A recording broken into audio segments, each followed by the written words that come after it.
नमस्कार साथियों, कैसे हैं आप लोग। आशा करते हैं आप लोग काफ़ी मस्त होंगे, दुरुस्त होंगे। तो दोस्तों, आज हम लिख रहे हैं केंद्रीय बजट 25 और 26 का। ठीक है, चलिए हम चलते हैं सीधे। आप लोग का जो बजट होता है वो कौन, एक मिनट, आप लोग का बजट जो मतलब तैयार करता है, कौन करता है?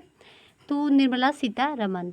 तो वित्त मंत्री निर्मला सीतारमण ने 1 फरवरी 2025 को केंद्रीय बजट 2025 और 26 को पेश किया गया। ठीक है, जिसमें विकास के 4 इंजनों को रेखांकित किया गया है। किसमें? 4। कौन कौन? कृषि, निवेश, सूक्ष्म लघु और मध्यम उद्योग और निर्यात। ठीक है, चलते हैं नेक्स्ट। अभी आ रहा है कि केंद्रीय बजट 2025 और 26 का थीम क्या है? तो सबका विकास, ध्यान रखिएगा।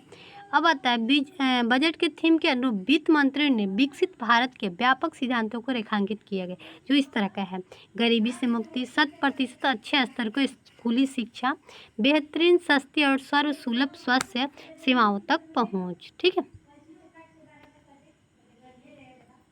अब आ रहा है 100% कुशल कामगार के साथ सार्थक रोजगार, आर्थिक गतिविधियों में 100% महिलाएं। ठीक है, अब आ रहा है हमारे देश को food basket of the world बनाने वाला किसान। ठीक है, फर्स्ट आ रहा है कि पहला इंजन कृषि। ठीक है, कौन है? कृषि है। तो प्रधानमंत्री धन धान्य कृषि योजना, इसके अंतर्गत कम कृषि उत्पादकता वाले 100 जिलों को शामिल किया गया। कितने? 100, जिनमें है 1.7 करोड़ किसान लाभान्वित, मतलब से 1.7 करोड़ को किसान को लाभ मिलेगा। ठीक है, अब हम आते हैं दलहन में आत्मनिर्भरता। सरकार तूर, उड़द, मसूर को विशेष ध्यान के साथ दालों में आत्मनिर्भरता के लिए एक 6 वर्षीय अभियान का शुभारंभ किया है। ठीक है, अब और एक किसान क्रेडिट कार्ड की बढ़ी हुई सीमा एक चला है, जिसमें किसानों को अब क्रेडिट कार्ड मिलेगा। इसमें 7.7 करोड़ किसानों के लिए ऋण की सीमा को सुविधाजनक बनाने के लिए इसे 3 लाख रुपए से कम, 3 लाख से बढ़ाकर 5 लाख कर दिया गया। ठीक है, अब आता है उच्च उपज देने वाले बीजों पर राष्ट्रीय मिशन। ये क्या होता है? अनुसंधान को मजबूत करना, सबसे अधिक उच्च उपज देने वाली है कीट प्रतिरोधी बीज किस्मों की उपलब्धता को सुनिश्चित करना। अब हम आते हैं बजट अनुमान। कितना है अनुमान लगाया गया था भाई? तो वास्तविकता जो है क्या है? 27,29,36। ये अनुमान लगाया गया है कितना? 2024 और 25 में कितना लगाया गया था? मतलब अनुमान लगाया था 31,29,300। ये हो जाएगा आपका, संशोधित किया गया था 30,87,960। और उसके 25 और 26 में कितना किया गया था कि इतना बढ़ जाएगा, तो आपका आया है, अनुमान लगाया था कि 34,20,409। ठीक है, लेकिन वास्तविक जो है यही आया है। ठीक है, अब अरे पूंजिया प्राप्ति है, ये कितना आया है? 17,14,411। लेकिन बजट अनुमान जो 24-25 में लगाया गया था कितना लगा? 16,91,312, मतलब अनुमान से ज़्यादा आया। ठीक है, ये संशोधित किया गया 16,28,577। ये जो है अनुमान भी लगाया गया। ठीक है, कुल प्राप्ति कितना हुआ? 44,43,447। ये जो है बजट अनुमान हो गया आपका, लगाया गया था 24-25 में 48,20,512, लेकिन घट के आ गया है आपका 44,43,447। ठीक है, उसके बाद आ रहा है संशोधित अनुमान कितना है? तो 47,16,487। ठीक है, और ये बजट अनुमान लगाएगा। ठीक है, अब आते हैं कुल व्यय कितना है? तो ये आप लोगों को पता होगा 44,43,447। ये अनुमान लगाया गया था 24-25 में, ये भी लेकिन रियल में तो आप लोग को पता होगा कि यही आया है। ओके, चलते हैं आगे बढ़ते हैं। ठीक है, अब आता है प्रभावी पूंजीगत व्यय कितना है? तो 12,53,111। ये अनुमान लगाया गया तो 24-25 में। ठीक है, लेकिन आपका इधर आ गया, घट गया है। राजस्व घाटा कितना है? तो 7,65,215। ये अनुमान लगाया गया था 24-25 में। ठीक है, प्रभावी राजस्व घाटा कितना? 4,61,300। ये अनुमान लगाया, इससे ज़्यादा मतलब आया हुआ है। ठीक है, राजकोषीय घाटा 16,54,643। कितना? 16,54,643। ठीक है, यहाँ पे कितना आया? तो 16,13,000 312, ठीक है। अब आता है प्राथमिकी घाटा, ये कितना रहा, तो आपका आ गया है 5,90,771, लेकिन अनुमान लगाया था कि इतना मतलब आया था, ठीक है, मतलब अनुमान लगाया गया था उस वक्त, तो ये हो जाएगा 4,50,372। अब हम देखते हैं कि रुपया आता है रुपया जाता है, किस पे कहाँ से जाता है, तो यहाँ पे उधार अन्य निगम देयताएं में 24 पैसे जाता है, निगम कर में 17, इधर से रुपया आएगा, क्या लिखा है यहाँ पे ऊपर में, रुपया आता है, तो इधर से जितना होगा सब रुपया आने वाला काम होगा, ठीक है। तो उधार से आएगा 24 पैसे, निगम से आएगा 17 पैसे, आय से आएगा 22 पैसे, सीमा शुल्क से 4 पैसे, केंद्रीय उत्पाद शुल्क से 5 पैसे, जीएसटी अन्य से आएगा 18 पैसे, कर भिन्न प्राप्तियों से आएगा 9 पैसे और ऋण भिन्न पूंजी प्राप्तियों से 1 पैसे आएगा, ठीक है। अब जाएगा कहाँ, जाता कहाँ है, तो देखिए केंद्रीय प्रायोजित योजनाओं से में जाएगा 8 पैसे, केंद्रीय क्षेत्र की योजना में 16 पैसे, ब्याज अद्यायती में 20 पैसे, रक्षा में जाएगा 8 पैसे, आर्थिक सहायता में 6 पैसे, वित्त आयोग और अन्य संतरण में जाएगा 8 पैसे, करों और शुल्कों में जाएगा आपका 22 पैसे और पेंशन में जाएगा आपका 4 पैसे, अन्य व्यय में जाएगा 8 पैसे। आप लोग देख लिए। अब आ रहा है कि कैसे खर्च होगा केंद्र सरकार के पैसे। अब देखिए ब्याज पे इतना पैसा खर्च होगा 12,76,338, परिवहन पे होगा 5,48,649, रक्षा पे होगा 4,91,732, सब्सिडी पे होगा 3,83,407, पेंशन पे होगा 2,76,618, ग्रामीण विकास पे होगा 2,66,817, गृह में होगा आपका 2,33,211, कर प्रशासन में होगा 1,86,632, ठीक है।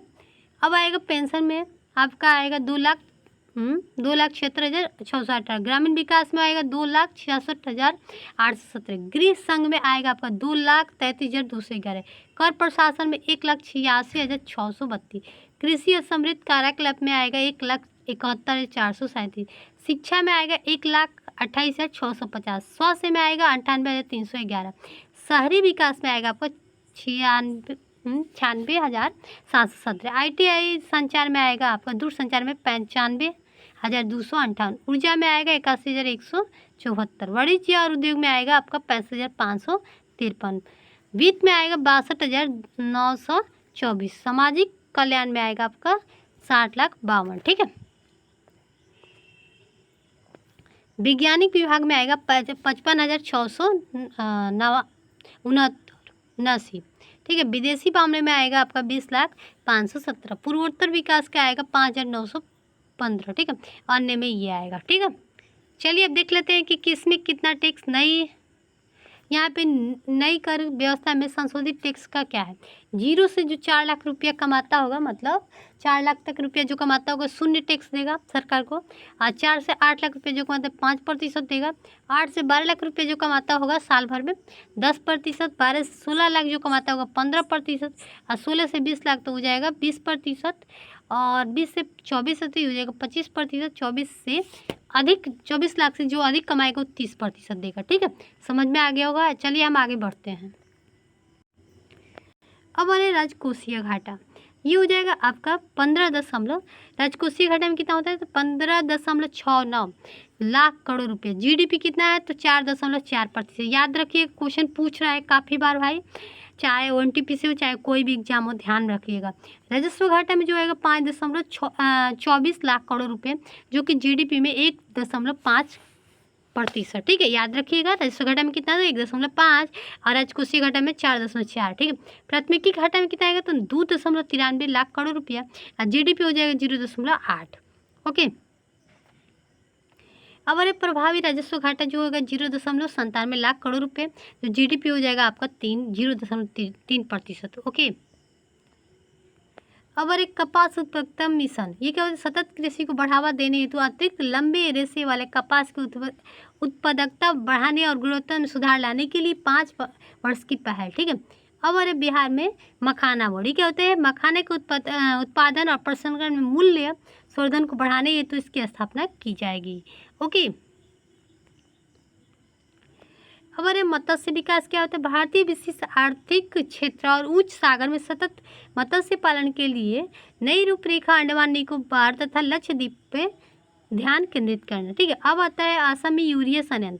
कृषि उत्पादकता को बढ़ाने के लिए ब्रह्मपुत्र घाटी उर्वरक निगम लिमिटेड के परिसर में 12.7 लाख मीट्रिक टन क्षमता का एक नया यूरिया संयंत्र स्थापित किया जाएगा। अब हम आते हैं नेक्स्ट पे, संशोधित एमएस वर्गीकरण क्या होता है? तो निवेश और कुल कारोबारी सीमाओं को क्रमशः 2.5 और 2 गुना बढ़ाएगी, जिसमें लघु उद्यम के लिए ऋण की अवसर बढ़ेंगे। अब आता है सूक्ष्म उद्यम क्रेडिट कार्ड। 10 लाख सूक्ष्म उद्यमों को 5 लाख रुपए को ऋण सुविधा और वित्तीय समावेशन आर्थिक भागीदारी को बढ़ावा देना। अब आता है यहाँ पे एमएमएस के लिए ऋण कवर। ये क्या होता है? गारंटी कवर 5 करोड़ रुपए से बढ़ाकर 10 करोड़ रुपए कर दिए गए हैं। अब आता है चमड़ा और फुटवेयर के लिए फोकस प्रोडक्ट स्कीम क्या है? तो 22 लाख रोजगार, 4 लाख करोड़ का राजस्व और 1.1 करोड़ रुपए का अधिक का निर्यात। ओके,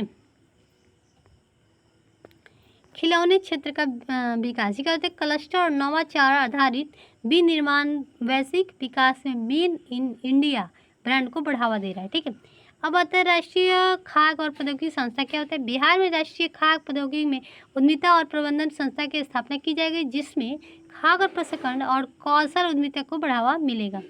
अब आता है स्टार्टअप के लिए फंड्स क्या होते हैं? विस्तारित दायरे और 10,000 करोड़ रुपए के अतिरिक्त योगदान के लिए विस्थापित किया जाएगा। ठीक है, अब अरे शहरी चुनौती निधि क्या होता है? शहरों में विकास केंद्र के रूप में विकसित करने की, शहरों की संरचनात्मक और पुनर्विकास और जल और स्वच्छता को समर्थन देने के लिए 1 लाख करोड़ रुपए का आवंटन, जिसमें 25 से 26 के लिए 10,000 करोड़ रुपए का आवंटित किया गया है। अब अरे जल जीवन मिशन ये क्या होता है? कुल बजट परिव्यय का बढ़ाकर 67,000 रुपया किया गया जल जीवन मिशन के लिए, याद रखिएगा, कर दिया गया। इस मिशन की अवधि 2028 तक बढ़ाया गया है। याद रखिए, क्वेश्चन पूछ सकता है। इस मिशन में 15 करोड़ परिवार को लाभ मिला है, ध्यान रखिएगा। ठीक है, अब आते हैं समुद्री विकास निधि क्या होता है? 25,000 करोड़ रुपए का कोष सरकार को 49% योगदान जहाज निर्माण, बंदरगाह और रसद बुनियादी ढांचों के लिए दीर्घकालिक वित्त वितरण का समर्थन किया है। याद रखिएगा, ये क्वेश्चन पूछ सकता है। अब आता है ITI के विस्तार। 65 अतिरिक्त छात्रों के लिए अतिरिक्त बुनियादी ढांचा और भारत की तकनीकी शिक्षा क्षमता को बढ़ावा देना। अब अरे PM रिसर्च फेलोशिप क्या होता है? ITI और क्या है? IIT ISC में उन्नत अनुसंधान के लिए 10,000 फेलोशिप किया गया। ठीक है, अब आता है डे केयर कैंसर सेंटर। इसके लिए कितना गया है? तो 3 वर्षों में सभी जिला अस्पतालों में स्थापित किया जाएगा डे केयर कैंसर सेंटर। 2025 और 26 में 200 सेंटर स्थापित किए जाएंगे, जिससे कैंसर उपचार की किफ़ायती उपलब्धता सुनिश्चित होगी।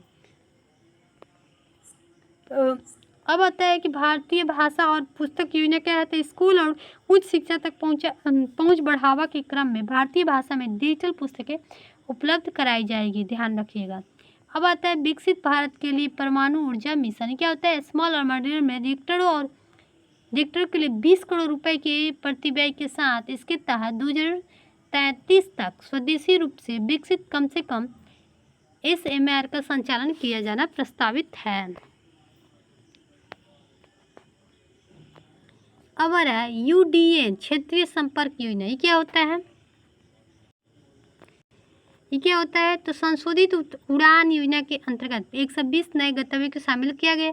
इसका लक्ष्य अगले 10 वर्ष में 4 करोड़ यात्रियों को सेवा प्रदान करना।